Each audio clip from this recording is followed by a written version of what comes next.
right? Like I like to do a lot of activities. I like to coach. I coach at Washburn. And so I was like, okay, if I can still do that and coach and be an elected, then I'll think about it. If I can hang out with my wife and my family and friends and still do that, I'll think about it. And so it was a conversation that I had with Emily. The first question I asked her was, do you like this job? What'd she say? She's like, well, why do you think I'm leaving?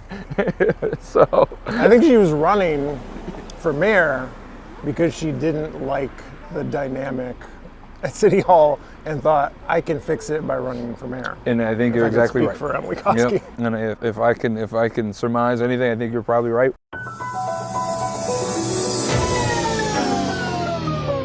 We're rolling. We're rolling.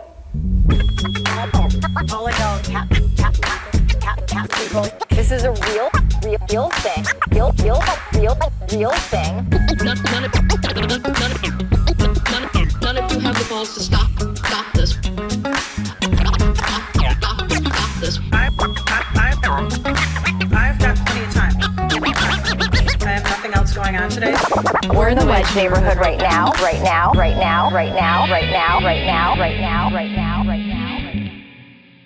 And we were playing a horse-style game of Wedge. Horse-style game of Wedge. All right, here we are on the Wedge Live podcast at Fuller Park. I'm your host, John Edwards. Jamison Whiting, Ward 11 candidate for City Council. Thanks for having us, John. Excited. You may be wondering why we're on a basketball court. It's because this is a competitive episode of Wedge Live, the first ever competitive episode. There will be a winner, there will be a loser. We have jerseys on the bench here. Loser will wear the other person's jersey. For the rest of it, I love it. You ready to go? Let's do it, John. Okay, Yeah. How do we decide who goes first? What did we do? You know what? It's our home court, so it's got to be away. So away goes first. Yeah, you go ahead. And as we were finding out, John is a professional basketball player. Neither of us have made played. the first shot. That was. You were recently a high-level collegiate athlete. Well, used to be is a strong word. There's one. Yeah, it was like we got to make sure not to break any of the camera equipment. Okay, 3-pointer. Oof, this could be a long day. I'm gonna do a bank shot here. Yep, got to call bank. I love it. Okay, yes. Love it. And we're spelling Wedge or live? We can go Wedge, right? Okay. If it gets to be 2 hours. Okay, I got a W on W. W. Not a good start. Perfect.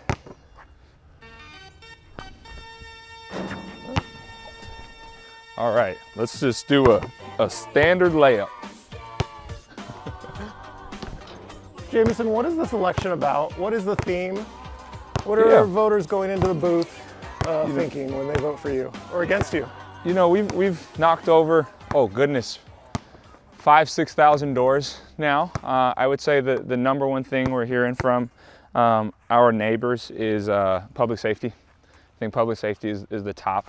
And then a solid close second is the toxicity at City Hall. And so I think, it is for us, it's been those two main issues. You get public parks, schools, and then housing in there as well. So how do you define the public safety issues we've had in the last 5 years? Like, I think a lot of people are thinking, like, if you don't demagogue crime, then you're not on my team, right? If you don't talk tough, you're not with me and I don't trust you. And when I look at the police budget, it has gone up. There's no risk that the police budget will go down. Like, it's gone up the last 5 years. Yeah, it's the only non-controversial thing at City Hall. Feels like we've... So how do you define the problem? Yeah, and so my work, I've joined the city. I've been there, probably just coming up on 2 years now, and work primarily on the settlement agreement and consent decree. And so what we've been doing is, talking broadly about like the public safety ecosystem, because what you hear, I'm sure you hear it too, and you're just alluding to it, but it's either we need 10 million police officers or none at all. And talking to our officers, I think it's a mix of both, right? We have to ensure that we have well-trusted, accountable, well-trained officers, but then, with our officers, it's actually the thing that I was most surprised about when I joined is our officers are asking for help. They're like, we're not mental health professionals, we're not addiction specialists. That's 80% of their calls. And so we need people that are trained in that so they can do the things that they're trained for. And I think we are missing that deeper nuance in the city of Minneapolis right now because of, to your point, I think there's a binary that people are having to pick between. There's one. And you can only hire so many cops in a year. Yeah. Like, what is limiting our ability to hire cops is not money or will. It is just the logistics of bringing that many. Yeah. And no one wants to be a cop. No one wants to be a cop anymore, Right. especially in the city of Minneapolis. And that might have something to do with the history of unaccountable policing. That nobody wants to be a cop. Exactly. Yeah. We think that accountable policing goes hand in hand with better police and more officers that actually want to be here. We're tied at W. Okay. Oh, that looks good. Oh, that's whoa. a pretty one too. Okay. We gotta make this one. Ah! WE. I'm like, I gotta put one of these in. There we go. Oh, There's whoa. one. There's From one. the crumpled acorn here. Yep. See, I'm like, we are playing like elementary horse here from the crumpled acorn. There it is, tied up. Uh-oh. Oh, it is. It's the John Edwards shot. Wow, I'm really performing today. Surprising myself. Ah! Okay, we're at WE to WED. WED. Oh, we are close. Would you like to tell your viewers, John, that you're the tallest Edwards in the city of Minneapolis? If you only include Anthony Edwards and John Edwards, I'm the tallest Edwards. I think he's 6'4", I'm 6'5". There we go. So how's police reform going? I've talked to another candidate who is also a city employee, and it always perplexes me, like, how freely are you able to talk about your work as a candidate?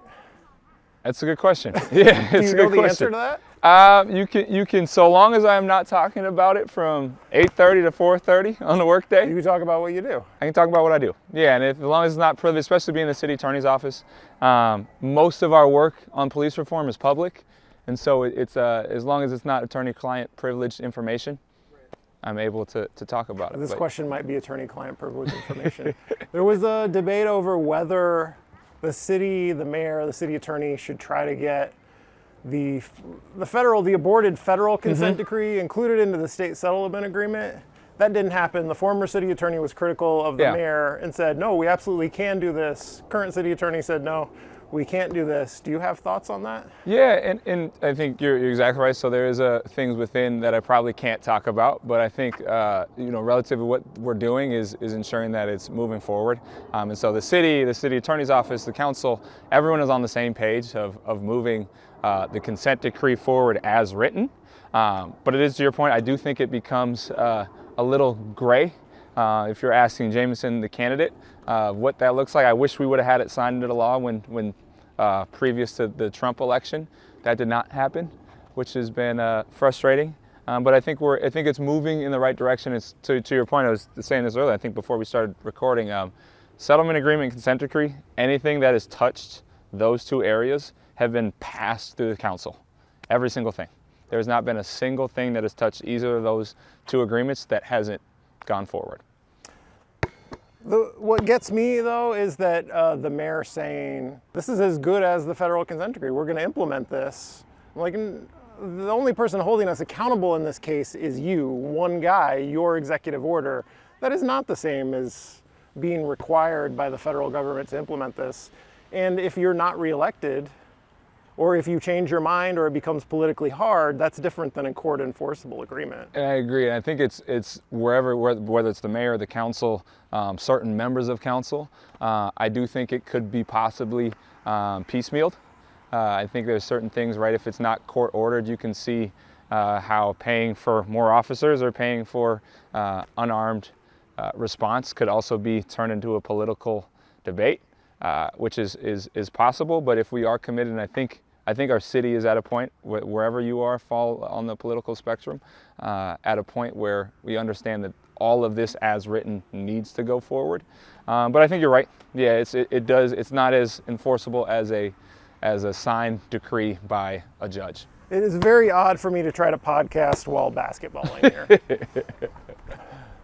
Well, I'm cold. I'm getting cold. It was that long question. See, we got to do more of that. More questions. Then I might have a chance. Ah! Say WED. Okay, I got some letters to make up. Oh I no! I didn't call bank, so you were free to make that however you want. This seems to be your spot, so haven't made one yet. Oh, wait, am I losing? Oh no. Oh, no. Okay. There's one. Oh, Wow. Wow. shucks! I could win. This could be the upset of the year. Uh-oh. Whew. This could be it. I can't wait to put on this Wedge Live t-shirt. We have a tiny Wedge Live t-shirt for Jamison to wear. Oh! Wow. What a game. What a game. Oh, thank you for playing. Thank you for having me. This is great. We now know we got to get the... Oh, John, you kind of crushed me. Well played, John. Thank you. I was not expecting that. fantastic. I wasn't expecting to perform at a high level. Well, I think what we're going to have to say is, I think, John, first we were thinking you need to put a disclaimer on there that at the bottom, we don't want you to get canceled, that you don't ask every black candidate to play basketball. This was, I did suggest this. So, Dwayne passed on it. yep, Dwayne passed on it. It was, we were the only ones we were hearing. Yep, Omar, Dwayne, How it Jazz. went was I sent an Yep. email on JMO, you're a black candidate. Can we play Can basketball? we play basketball? Yeah. And I was like, of course. He's like, you got to be good, right? John secretly hustled us out here. Jamison Whiting, you are the enigma of the 2025 election because Enigma, I like it. everyone seems to like you. You have beloved figures like Angela Conley and Sam Sensor-Murrah, but you also have Steve Kramer and Adam Dunnick. So Yeah. Why does everyone like you, and can we trust you? Someone's going to be Yeah. disappointed when after you're elected, I think. Like, no, I thought he was with us and he's not. Who's going to be disappointed? You know, it's what we've gotten a lot. And so, you know, our campaign has been very, very consistent of, you know, these are what we want to talk through on issues. And it's been particular that I'm sure all of your listeners, and as you know, Minneapolis has turned into a pretty binary place. Yeah. And we were trying to get outside of it, and not necessarily in like a crafty way, but of saying like, hey, this is who we are, this is what we are for. If you can agree with that, then we'd love to have you on board. How are you managing to do that? Just honest conversations. Yeah, it's been relationships. So, you know, Angela that was the first convention that I was ever at. Steve Kramer, I grew up with his daughter Maggie, and shout out to Maggie. She's an actress. Fantastic actress, Maggie Kramer. But just conversations about the city of Minneapolis. It's what our campaign, I think people are really missing, especially on doors. It's what we're hearing is these issues are issues that require nuance and thoughtful conversation. And that's what our campaign has been all about. So you've just been around forever. You're Mr. Minneapolis, and you know people, and they trust you. It was so. Here's my fun fact: is if elected, I'd be the only city council member that has graduated from a Minneapolis public high school. Oh, really? Yep. And so, like that for me is a large pride, a piece of pride, and is one of the only folks that have worked within the city enterprise as well. And so I think a lot of people are really looking towards a level of leadership here in Ward 11 on City Hall that has a deeper perspective in understanding of the city of Minneapolis, and has lived and worked here the majority of their life. So I think that has been very helpful in all of this, in this relationship building that is politics, as I am finding out. Let's talk about transportation. Yeah. Can you think of a recent street project that is an example of Just a bunch of things you like that's how you want it to be done. Yeah, so I mean, maybe the best one, so it's actually a recent street project that is coming up. So they're gonna tear down Nicollet Avenue Bridge over the creek. So it's a Ward 11 project. The thing that I really like about it is they are both updating the modernness of that building. They're adding protected bikeways, keeping the streets a little bit wider, but also leaning into the history and preservation of that project. And so they're going to keep the streets lights are going to be the same, the archways are going to be the same. And so that is a piece that I really like, that like we can hold two truths at the same time. And I guess that's another nod to our campaign of being like, hey, you can hold multiple things at the same time, and that's okay. I'll take my scooter into work every now and then, and you can tell when you have a good street and you can tell when you have a bad street. And I think, Brian is an example that, I know it had it was a hot button issue, but there are things that we need that are got to be better, and I think that's an area, right? We've seen it honestly become better. So you're a fan of Bryant Avenue. I don't know who looks at Bryant Avenue as like the way it was before. That was the way. Yeah. Who says that? Yeah, I am a fan of Bryant Avenue, especially the way it is now. I know there are some frustrations. My brother-in-law is a firefighter for MFD, and I think that is a point of contention. The wideness of the street. I think you can't get like a full rig down there, and don't quote me on it, but I think there is some inability for that to actually move with emergency vehicles. But if you can do that in a way that allows everything, plows, emergency vehicles, fire trucks, police cars, to get down it, then I don't see why not. I don't like the way vehicles, and this includes like municipal vehicles, just continue to get larger and larger, and that gets used as an excuse for why our streets need to be larger and larger, and therefore unsafe. Can we find a way to make municipal vehicles smaller? You're speaking out of my depth here. It's out of my depth too, but it feels like a problem we should be able to solve. And I asked Paul Masano about it a year or two ago, and she didn't seem to think it was a way to solve that. Yeah, I mean, I think we're seeing it with a lot of stuff. I mean, it's America's kind of infatuation with large everything. I mean, I've seen fire trucks and snow plows. I mean, if you could make them smaller, sure, but I don't know if that is a possibility. Keep an eye on that for me, Jamison, when you get to City Hall. I will make sure that is the number one issue, is making our municipal vehicles smaller. I would settle for making it an issue. Just make it an issue, because nobody's making it an issue. Yeah, maybe not smaller, maybe just not bigger. Yeah. That's probably a good spot. Wait, here's a tough one. Who do you like for council president? Let's get you on the record. Yeah. Let's get you on the record now before you win. Who do you like for council president? I have been, the biggest thing I've been frustrated with is the gridlock. I think what's happening at City Hall is you're having two binary sides that are talking about things that we're 99% on the same page with, and relationships and politics is getting in the way. I would like to see some balance of kind of what we see on City Hall right now, or in leadership. I'm not sure how it's going to shake out November 4th, but it's probably better to talk in qualities, someone that can actually look through the issues and think through in a thoughtful way. Because I think it's honestly what we're missing in the city of Minneapolis, is an ability to look at issues as issues and not attached to some level of politics because it has some person's name on it. Hello, Wedge Live podcast listeners. This is John Edwards speaking on behalf of our newest sponsor, betterthan94.org/open letter. What's better than 994? Literally anything. A trench poisoning people unlucky enough to have had it built through their neighborhood many decades ago sounds pretty bad to me. The Minnesota Department of Transportation refuses to study the boulevard option to replace I-94 through the heart of Minneapolis and St. Paul. To justify this, MnDOT has produced an unbelievably flawed analysis that says an urban interstate is actually safer and more environmentally friendly than a more traditional boulevard-style city street accommodating pedestrians, transit, bikes, and cars, as well as like better utilizing all of that space devoted to that trench. Please sign on to this letter that's broadly supported by more than 35 local organizations, elected officials, and me at betterthan94.org/open-letter.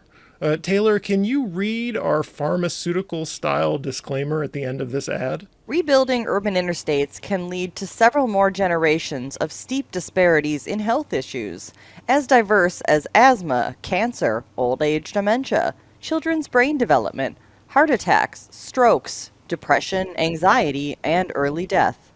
Ask your doctor if betterthan94.org/open-letter is right for you. Are you following the Roof Depot saga? Yes, I actually worked on the Roof Depot project when I was at Faegre, the law firm that I was at prior to the city. What were you doing on the project there? Yeah, and so we were helping out on the kind of early stages of figuring out for EP&I what sort of business entity would be best fit kind of what their efforts were for the Roof Depot. And so I was only there, it was in my last few months at the firm, and so got to kind of work with all of our large law firms on pushing these kind of things forward. And so it was actually one of the projects that I really enjoyed. And so I know that has been a issue as of late. So the state legislature didn't come through with, I think it's 5.7 million. And now EPNY and the urban farm advocates are basically saying the city should lower the price, which means the city is eating that money. Yep. Do you think that is a viable way forward for the city just to lower their price by 5 point whatever million? I do not. No, I think, I know it's with all of these things, I think it's within the, right, it's a negotiation at the end of the day. Right, if there's someone if there's the want to buy it from another entity, maybe that's helpful. It's looking like that might not be the case. But I think eating a large chunk of that, especially when it sounds like there was already at least from the state legislature, kind of like a plan in place and there was funding, at least the thought was there, and that didn't happen. I think it's tough. I would like to see, the project as kind of written happen. I think we're seeing that with a lot of these things. They're getting stalled and nothing's moving forward. But I don't know the exact particulars of the negotiations now. But I mean, I would like to see something there. I think it's been a sore spot of just these things in Minneapolis that I think can be utilized a little bit better, and we have a lot of projects that are pending at the moment. George Floyd Square, there's conflict over whether it should be a pedestrian, like plaza style layout, or like an open concept that the mayor favors. Do you have an opinion on which way that should go? Yeah, and so it's been a part of the team that I've worked on over there, and so in my current role, have worked with Alexander Cato, who is fantastic and has been doing great work over there at the city, and then Heidi Giardo, who is actually a Hopkins City Council member, and she's fantastic. And they put a lot of really great work in for, goodness now, right, over 5 years. And I think we need to do something. What it is, I think currently does not honor George Floyd. Right, the way it is set up, the station as it is now, I don't think honors. And right, and if you're looking at the renderings, it is going to be a beautiful place, I think, to honor the life of George Floyd and what this means to our city. And I think we are seeing that. I think once you get into the pedestrian mall or open street concept, in all of the renderings, there will never be a car that will drive over where George Floyd was murdered. It is currently open now.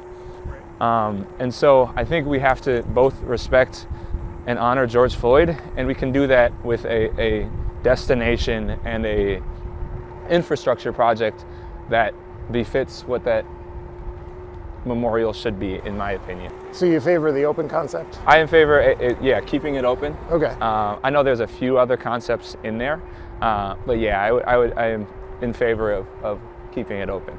So you mentioned the city council earlier about how you want people to come together a little more. Yeah. Do Do you place any blame for the dynamic at City Hall on our strong mayor, Mayor Fry? Well, I think it's on all of it, and I think Jacob would say the same thing, and as he has. I think on certain parts. I think we are seeing a culmination of our city politics being a symptom of our national politics, and I, along with the neighbors that I've talked to, it's just not working. That's not Minneapolis, and so I think there is blame to pass out for everybody on this, because it is. We have seen, in my opinion, a lack of professionalism and decorum at City Hall. I think you can do all that stuff behind the scenes, but I think letting it play out in the public kind of sphere is not helpful for moving policy forward in the city of Minneapolis. Would you ever go on stage at a music festival and grab a microphone and go, F the mayor, F that guy? Would you do that? I would not. I would not do that. That's not necessarily even if it's a bad mayor that you hate? I might do it behind the scenes. That's usually not my kind of go-to. You're not going to do that? No, and that is, I think all of that needs to happen behind the scenes if you are going to do it. We'll get you a karaoke microphone so you can do that at home. Yeah. You can go F the mayor in the privacy of your own home and your karaoke mic, right? You know, sure, if that helped me get some steam out, maybe that's the way to do it. But I don't. I think, you know, what we are seeing again is I think we're seeing a lot of frustrations boil over, and it is happening every single positionality on council, and in the mayor's office and the people running for mayor. There's a lot of frustration here, and I do think it is large in part due to our national politics, and I think we need to just get away from that level of discourse right now. How do you feel about the Labor Standards Board? That's something the mayor was for until he was against, and he vetoed it. Do you favor something like that? Yeah, and you know, and we've been in conversation. Right, Minneapolis is a labor town. I am a AXME labor member right now in the city of Minneapolis, and I think labor issues and workers' rights issues are top of mind for our campaign. I would be in support of a labor standards board that has equal representation across, you know, our labor rights and employers and city workers.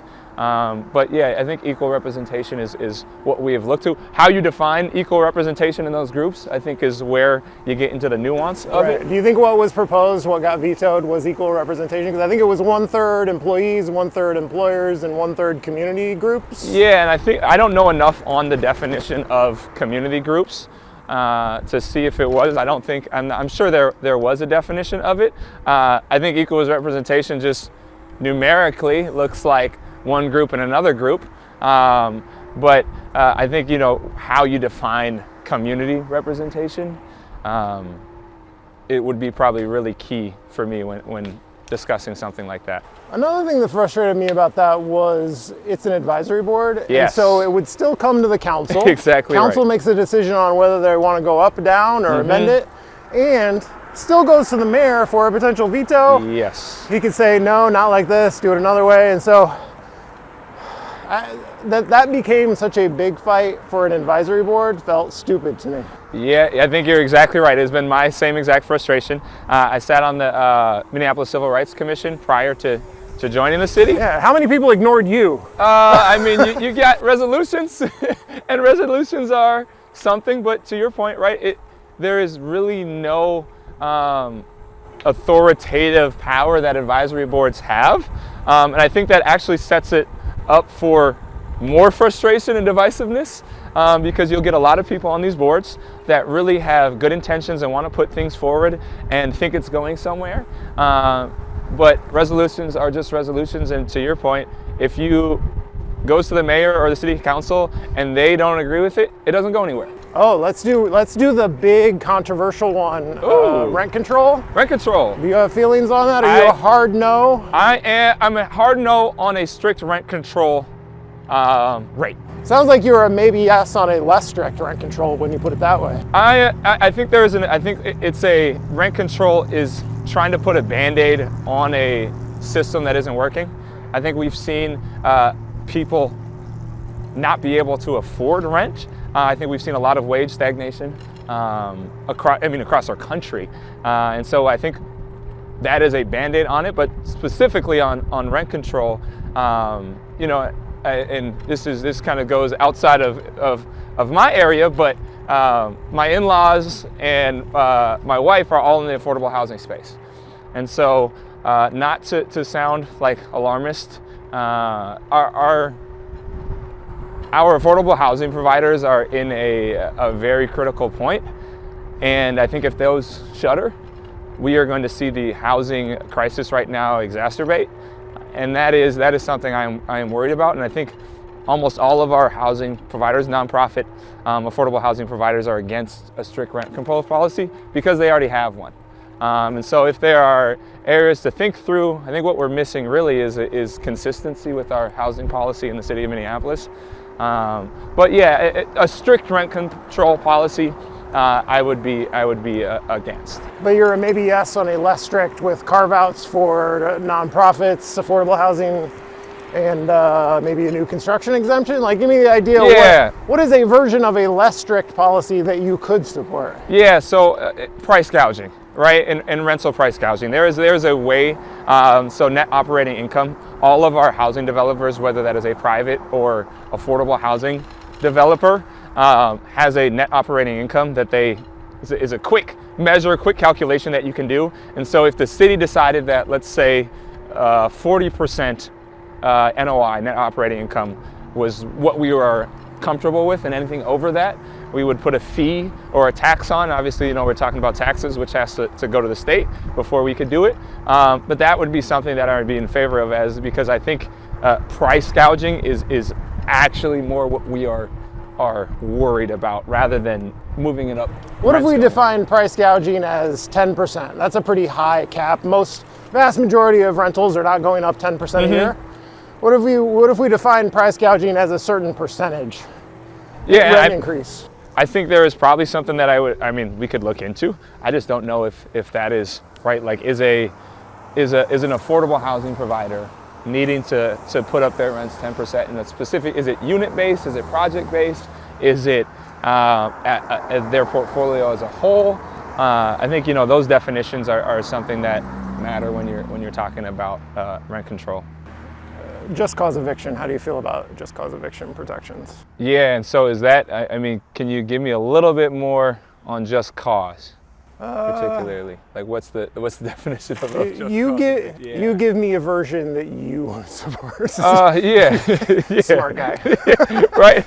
I don't think people should. Oops, sorry guys. Do you want to come up on Bloomington? Is this Bloomington? This should be Bloomington. I don't like the looks of this street. I know, it is not the best bike-friendly street. Cedar is not either. Huh. Never bring me to Ward 11 again. This is our main bike throwaway right here on the creek. But I mean, to your question on just cause evictions, we have pretty strong rental protections in the state of Minnesota and Minneapolis, where I think what we're missing is both information. I think it is a hard piece to get into the people that actually need the information of, hey, this is when a landlord is not within their rights, and this is when you're within your rights, and enforcement. And I think those are the two hardest things that the city of Minneapolis is kind of contending with right now, is informing tenants and then enforcing those rights and regulations and laws that our landlords have to be in compliance of. Okay, so you feel like we got what we need, it's a matter of enforcing what we have? Right now, and I think it's, I am very open to be like, oh, hey, we don't have what we need, and can this be helpful? Right now, I'm like, I'm not well versed enough, I think, in the tenants' rights space, but I do know that we have pretty strong tenants' rights policies. But I think we're open to the conversation of, hey, if this isn't working, what would work? Like, what makes this work for you?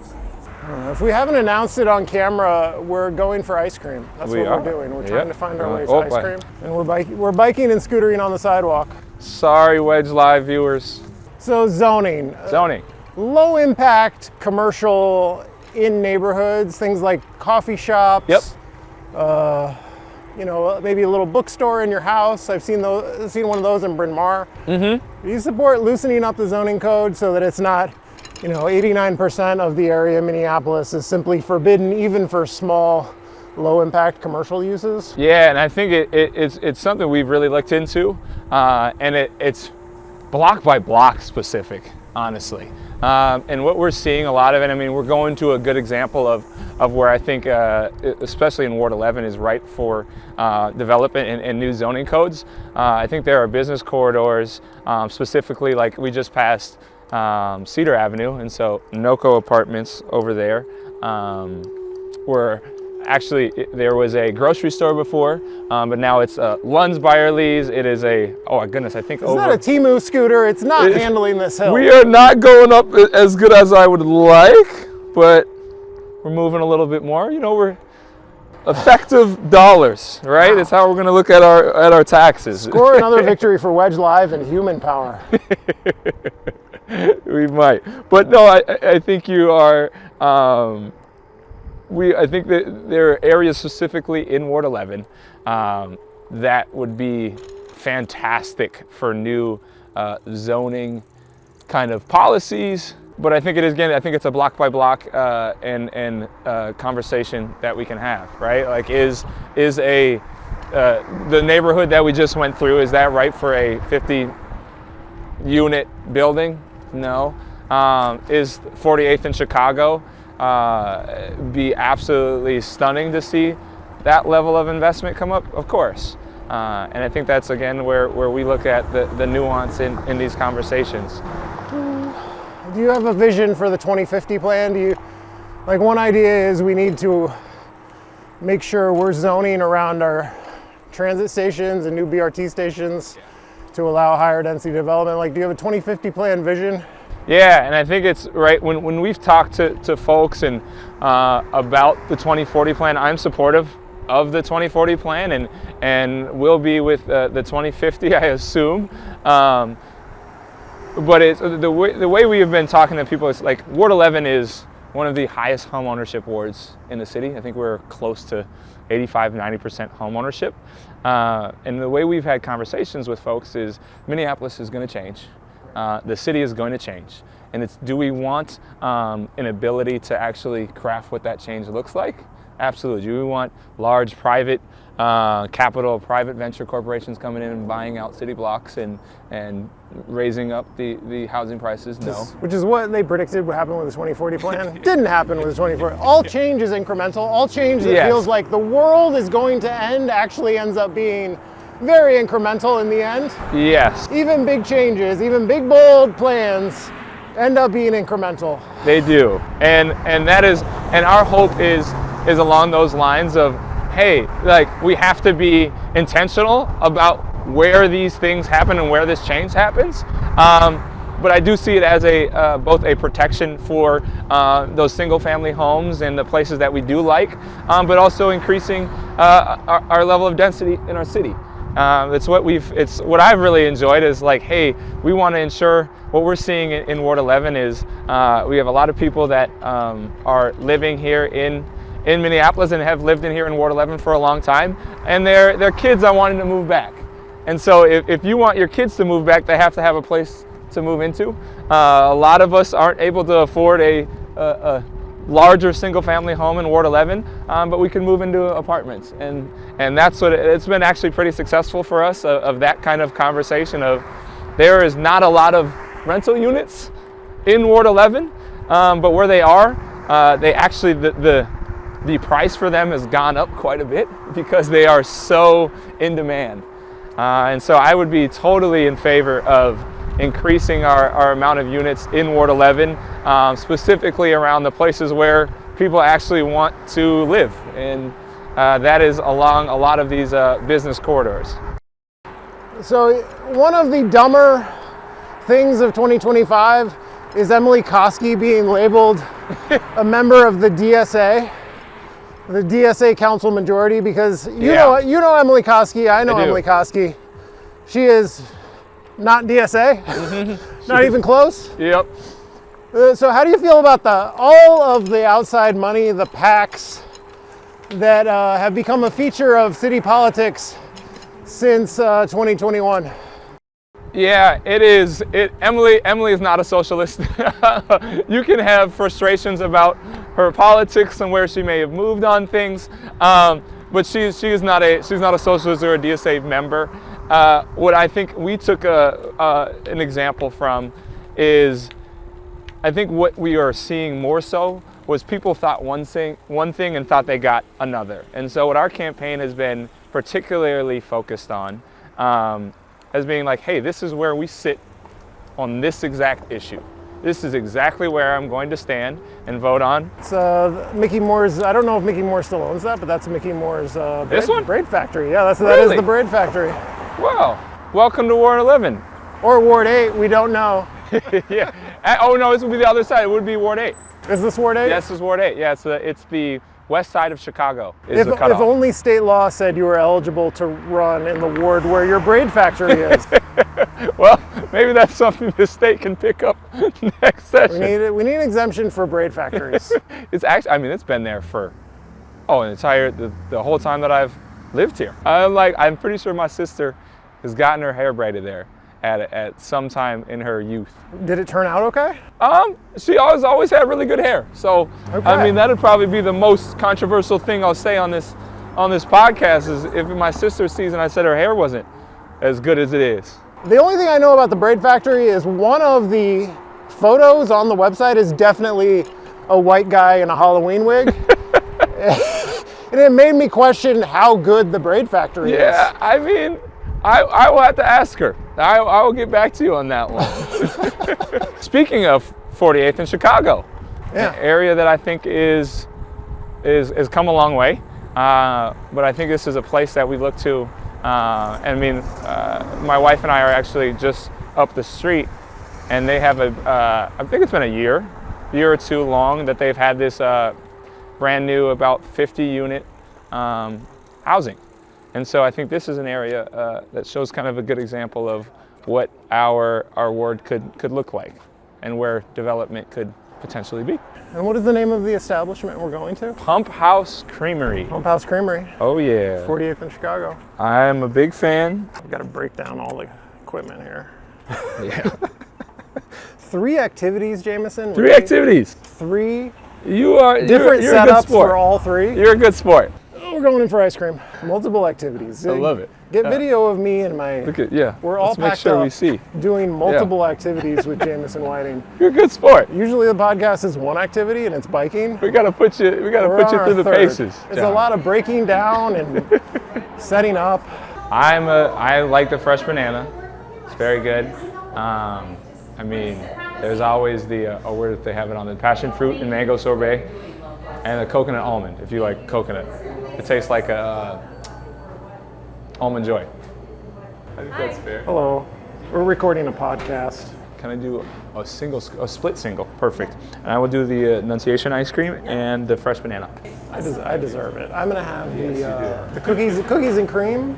We are doing a podcast. John is a political podcaster here in the city, so he is probably the premier political podcast. Thank you. I mean, we both have podcast voices. Oh, really? You think? Yes, I do. We started the day playing basketball, and I beat him. He did. He did. It was the upset of the century. So Yeah, because Yeah. Angela Conley is going to come to you and say, "You did what Steve Kramer wanted. How dare you?" I think it is a having honest conversations, and it's the exact same thing. Because I mean, these people are smart people. They've asked me these things when we sat down and had conversations, and I think it's what we are missing is, and it is what I was not expecting. People are just not having conversations. If it says somebody's name on it, if it says Angela Conley, or it says Steve Kramer, or Keith Ellison, or Jacob Fry, or Ilhan Omar, or whoever else, what we are seeing is the conversation just stops. And there isn't any discourse, there isn't any level of discussion. And what I've said is that will never be me. Like, I won't be someone that will not have a discussion with somebody because of who they are. I think, granted, there are. I mean, this last week was an example of it. I have no patience for Republican talking points on gun control. Absolutely zero. But in a city full of Democrats, I think there is room to make progress. And Minneapolis is a place that I believe is supportive of democratic ideals, and we are missing a lot of that because of this conversation that is not happening. Time to enjoy some ice cream. Look at that. We're gonna do like a cheers. Cheers. We're pretty much having a date.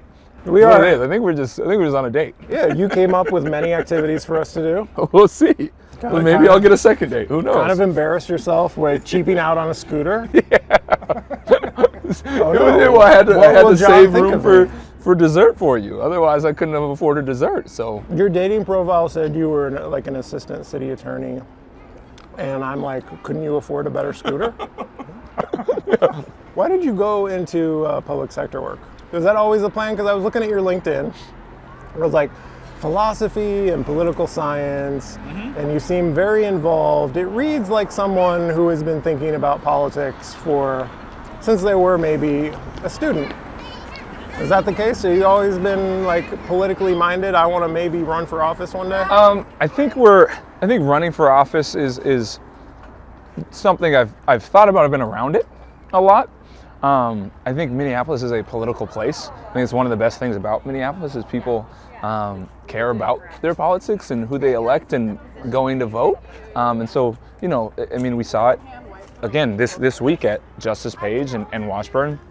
Our students led a walkout on gun violence, which is both heartbreaking and should never happen. You should not have fourth graders walking out about protesting gun violence, but it's a political town, and for me, I've always been around it my entire life. I think people need to be intentional, and so when we hear about people are saying like, "Oh, I've never thought about running for office ever," why would we want somebody that doesn't have the skills and the preparation to do that? I've always tried to figure out how I can best serve my city.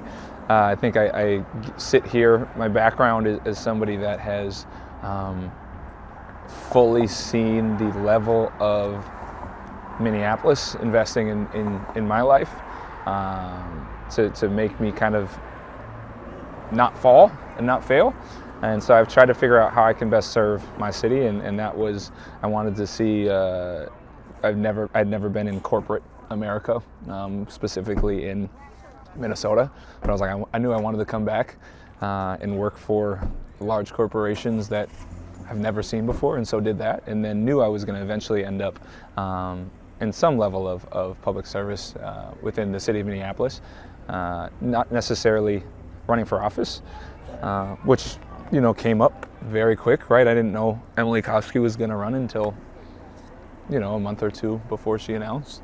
But it's something that is trying to figure out how I can best serve the city. When did you decide I'm going to run for city council or I'm going to run for something? When Emily said that she was running for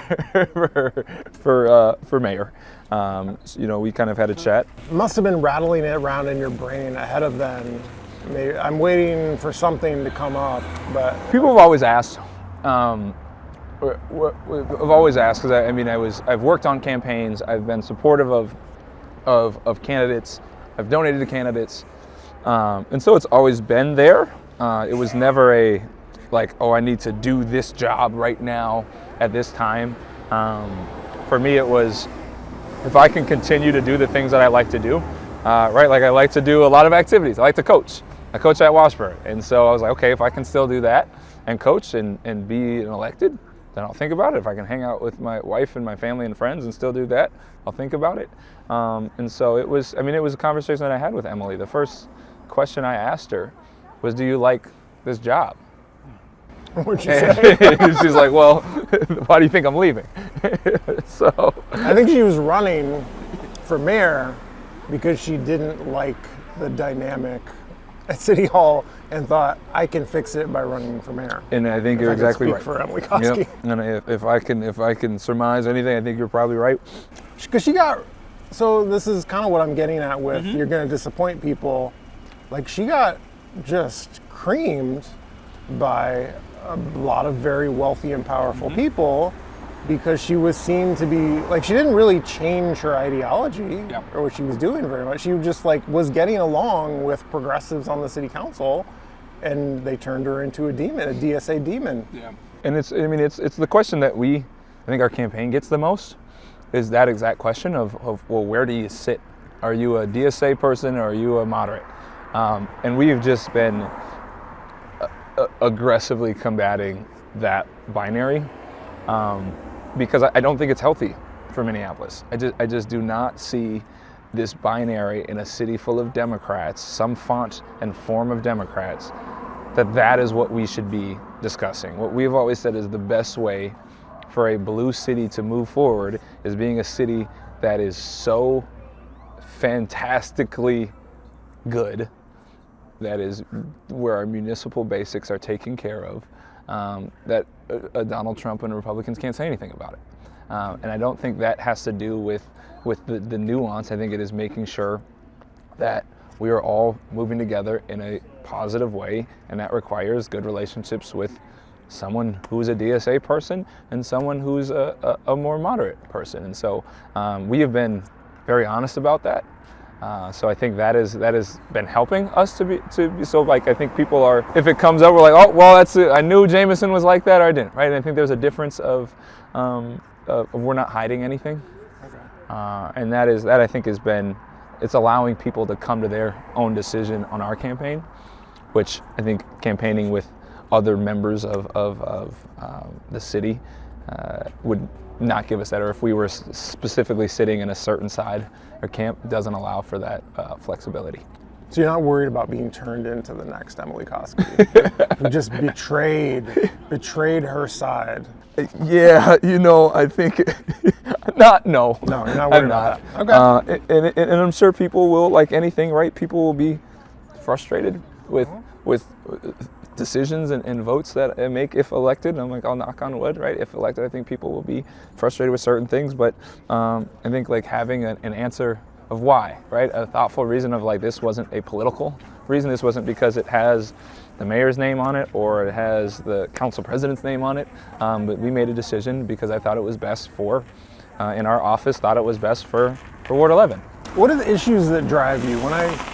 I don't know, maybe you're not someone who is driven by one or two things in particular, but, like, it is helppful to have, that core thing. That's why I'm involved, because of transportation and housing issues. Like, I feel like that's the power of local politics is, like, affecting the street infrastructure in front of where you live, making sure that we're building enough homes so it's affordable to live in this great place that, like, became a landing spot for me, that has treated me very well, has been a great community, the reason I love Minneapolis. Like, housing and transportation, those are the things when I got here, I was able to, like, jump in and make a difference on.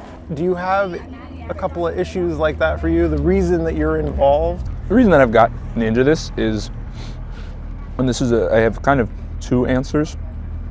What I saw growing up is a city that was able to take care of my sister, my mom, and I, because they had their basics handled. I think what Minneapolis does really, really well in blue cities, I think in most states and across our country do extremely well, is take care of the basics so that your neighbors, your coaches, your teachers have the bandwidth and capacity to do the rest. And I think that is what Minneapolis needs to focus on.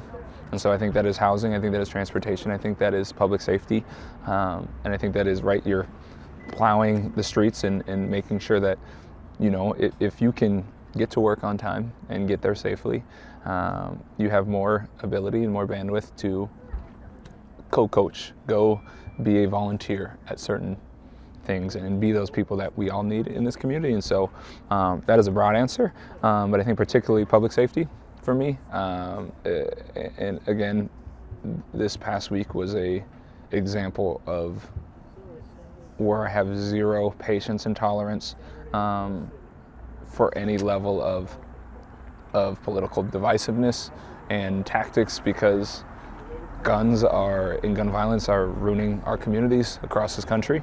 And so I think public safety, the public safety ecosystem, both with our traditional law enforcement officers and unarmed responders, are deeply based in that as well. And so that, for me, I think our safety and our public safety is kind of that core issue for me, and doing it well. And I think it requires every single person, right? We are both the reality and perception of crime, I think, are hurting our city. And that for me is kind of it's the piece that got me to come to the city of Minneapolis. I was leaving a job that I liked and wanted to be at, and I was kind of asked of like, hey, do you want to come in and fix the relationship between the police and the community? And that was Sure, sounds easy. Sounds like but it was the way my wife told me. She was like, do you either want to talk about it and tweet about it or go do something? Oh, were you doing a lot of tweeting? I wasn't doing any tweeting. Doing This is the first time I've had a Twitter, but like I was talking about it a lot. Is your wife just randomly shitting on people who tweet a lot? She shits on me, You're going to be one of those people who just posts about it? She is somebody. Were you a poster? What was she getting at with that? She was just like, she saw my frustration of what was happening. And she was probably tired of listening to me talk about it, knowing that I could go do something. And so she is the person that I think is kind of that moral standard for me of when we are looking at things that we need to do in our city. Either you have good people and people that are educated and able to do these things, or you don't. And so that is why I think this has been a cause for me that I think is both with lived experience and then my professional experience as well, that is deeply personal, but deeply something that I think needs to, where our city, it is the most transformational piece that I think the city will do in the next 4 to 8 years is our public safety work. What's your role as a council member if you're elected on public safety? Like what is the thing you want to accomplish? The consent decree and settlement agreements as written. Okay. Yeah, that is my biggest kind of thing that I think I would be able to be effective on. Just having that experience of working in that office now, and then seeing that as a council member. What is your leverage as a council member to make sure that gets implemented? Because you're not running to be boss of police, as we've all learned over the last 4 years. I think it's twofold. I think it's relationships. Again, I have a good relationship with Chief O'Hara, Commissioner Barnett, and they're the ones that move these things forward, as well as our city attorney, Kristen Anderson, and a lot of our folks that are in the public safety realm in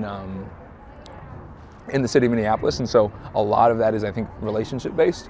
And then two, I think the experience when people are when I think about transportation and climate issues, first person I think about is Katie Kasper, right? I kind of want to be that person for our public safety and policing on council, of when somebody looks at like, oh, okay, well, what is Jamison's deep knowledge in his area of expertise? I kind of want to be that person for public safety. Are you worried about being painted as the anti-police person? There's politics when you're calling for accountability for police, you can be painted by demagogues as if you're anti-police when all you're doing is calling for accountability. Like, I just feel like the public safety conversation in Minneapolis has gotten to the point where if you're not praising the police slavishly, like you're one of the people who you're pro-crime. Yeah, almost. Well, it's been the thing that I've appreciated about Chief O'Hara's leadership so much as of late, has been particularly right. We could be hiring any person off the street right now to come be an officer. Right, we could pick any single person and be like, hey, you want to come be an officer? Come be an officer. And I think what we are putting an importance on is accountable, well-trained, and trusted officers. And I think that's what we need. Like, I do believe we need more officers, but I think we need the correct officers and that are invested in this city. I know I think it was like 97% of our officers live outside of the city. And this last class has been one of the most diverse, both in like racial makeup and demographics, but also having like connections and ties to the city of Minneapolis. The way I always phrase it is it's like renting a car. You're going to rent, if you rent a car, you're going to drive it a little faster. You're going to not put the right gas in it. You're not going to take care of it.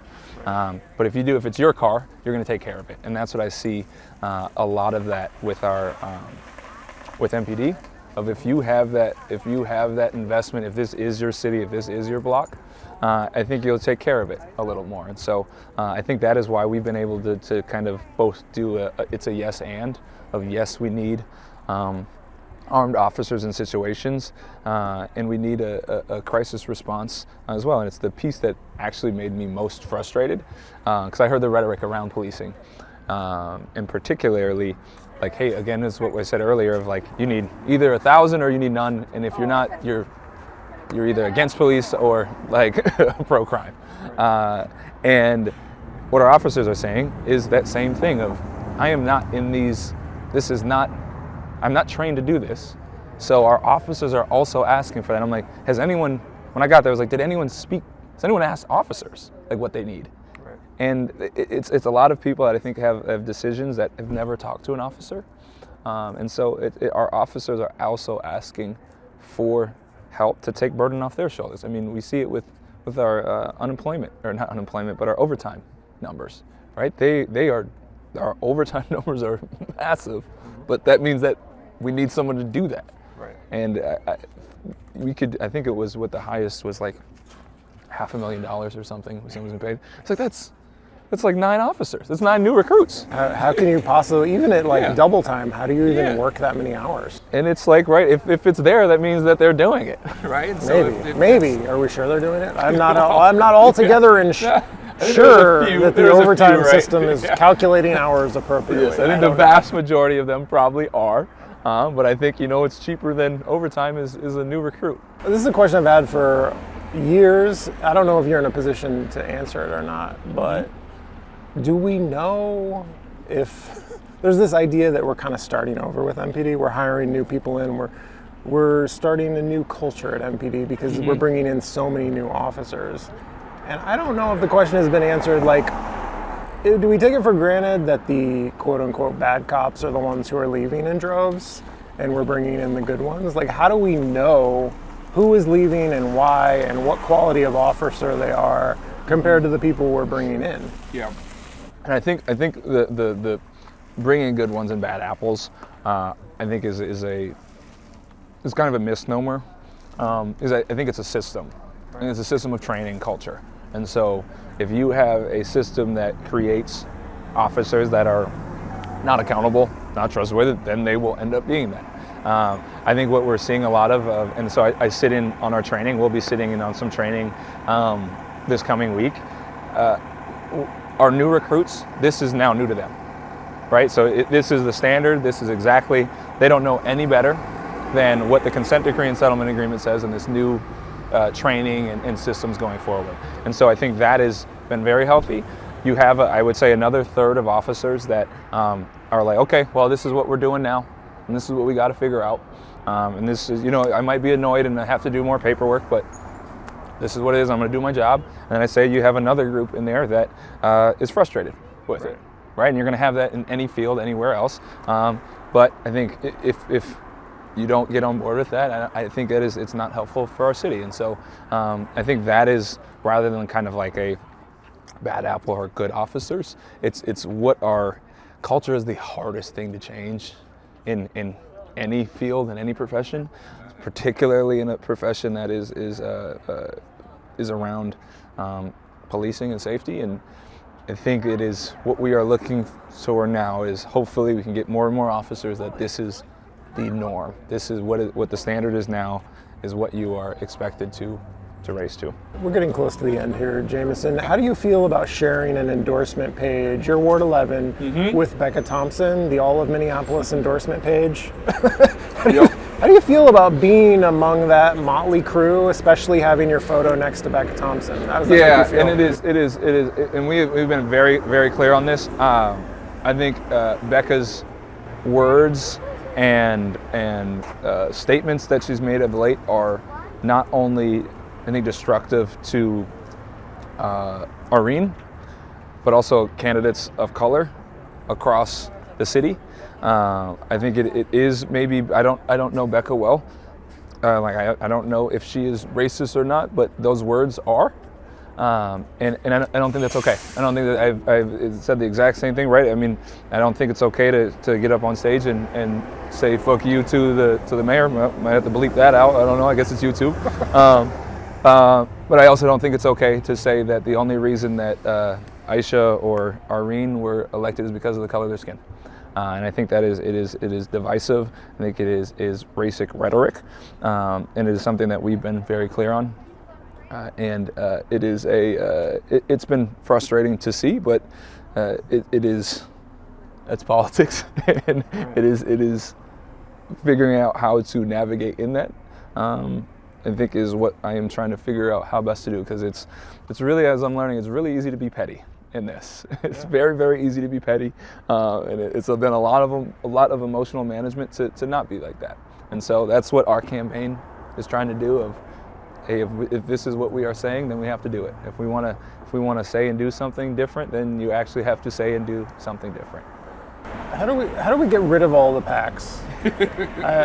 We have political parties in Minneapolis. You say this is a city of Democrats. We really have political parties, and it's clear where people are. What makes you so unique is that you seem to be crossing the boundary between the two in a way that just no one else is. Maybe Emily Koski is another example of that, but she got like excommunicated from one side for just being nice to the other side. Like, can we get to a place in the city where we don't have big business interests spending millions of dollars in unlimited PAC money to support one side over the other? Yeah, and I think it's to your point, right? The one side or the other.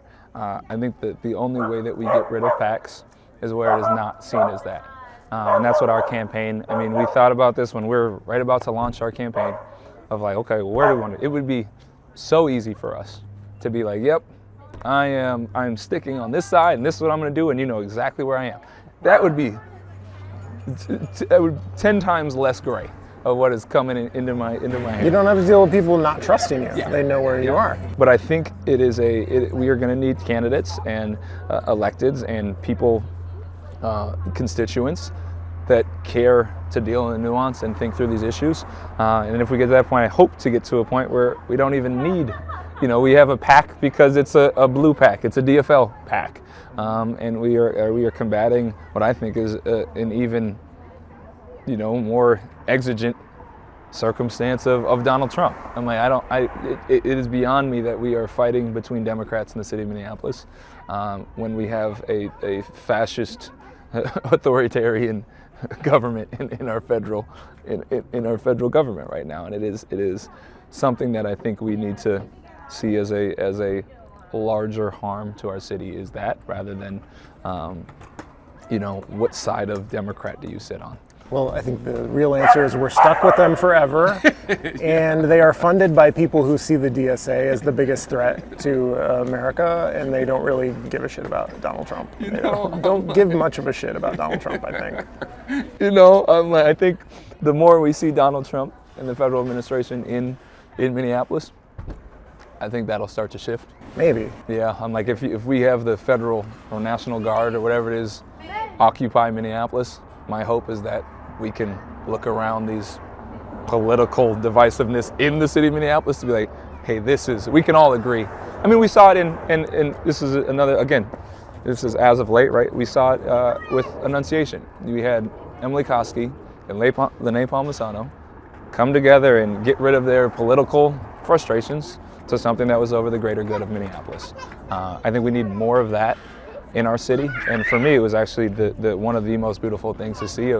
I spent the day with them, and they were actively working together to figure out how to best move our city forward in this tragic situation, and that is more of what we need in the city, I think, as a whole. What do we do about a shooting like that? Like, gun control is beyond the scope of city government. Like, what do you do if you're elected on something like that? Yeah, it is. I think what the city can do is not let it be forgotten. Have to be a vocal advocate every single time that this comes up, and then to continue to do that. Like, it is a constant I mean, you're a lobbyist at that point. I think you are probably the strongest lobbyist city council and their mayor can be at the state, federal levels of making sure that this doesn't happen again. I think we are hopefully seeing some momentum on that. But again, you're right. Like it is I know the mayor called it and a few other mayors. And again, I've appreciated the mayor's leadership on that specifically here recently in Ward 11. But being a staunch vocal advocate that this is exactly what we need. If you want to do it, let the cities take over this. Let the cities have the authority to do that.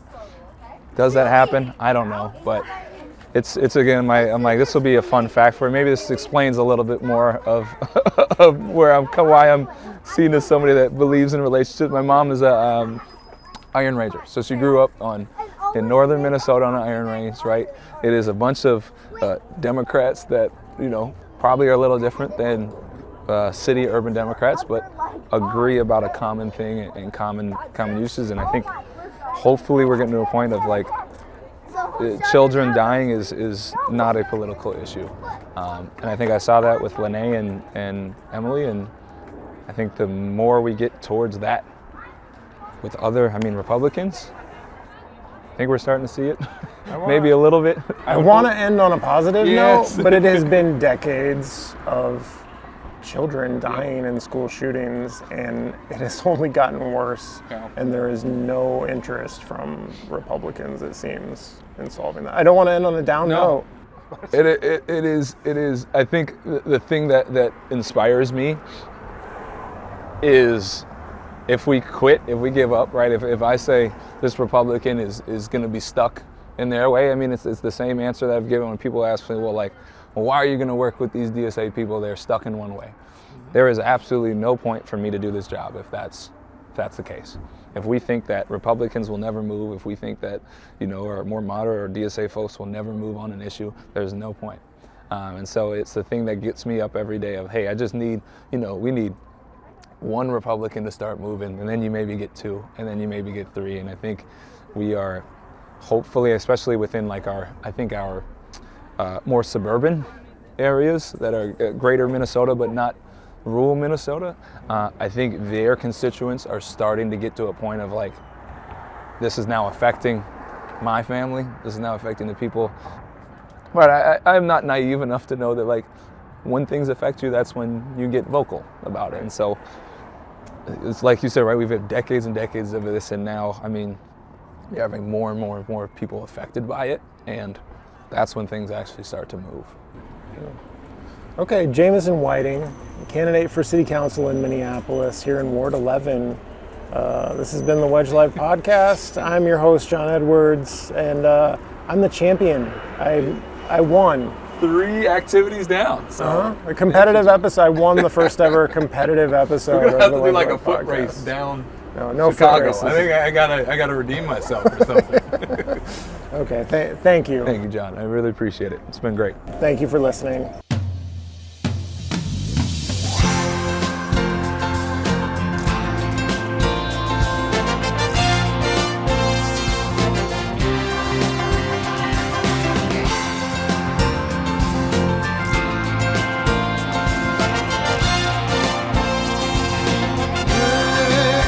The ball is tipped, and there you are. You're running for your life. You're a shooting star. In all the years, no one knows just how hard you worked. But now it shows. In one shining moment, it's all on the line. In one shining moment, they're frozen in time. In one shining moment, you're willing to try. In one shining moment, you knew.